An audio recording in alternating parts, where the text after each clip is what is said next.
अरे रेलिंगच्या आतमध्ये आले, जरा बाहेर हो. येलो शर्ट खाली बसले तो बाहेर हो, डावी साईडचा. वा वा, बाजूला आम्हाला दिसतंय इकडून. एवढी सारी गर्दी नाही तर आपल्याला दिसत नाही म्हणून आपण बॅरिकेडच्या आतमध्ये आलाय.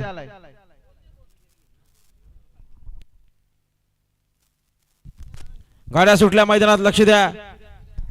गाड्या सुटल्या बघा पुन्हा एकदा पायथ्यावर. सुंदर अशा गाड्या पळतात, सुंदर गाड्यांच्यात सुंदर अशी लढत आहे. डावीनं बाबा सोबत सोने, इकडे देखील सुंदर अशी गाडी पळते. मात्र शेवटच्या क्षणाला कोण बाजी मारणार? अतिशय सुंदर इकडं सुंदर गाडी पळते, वजीरची गाडी अतिशय सुंदर. आणि आता आलेल्या शर्यतीमध्ये उजवी साईड विजय. धन्यवाद. सुंदर गाडी पाहिली. माऊ दीपक शेठ भोईर मालेगावकरांचा वजीर पाहिला आणि वजीर सोबत सुंदर असा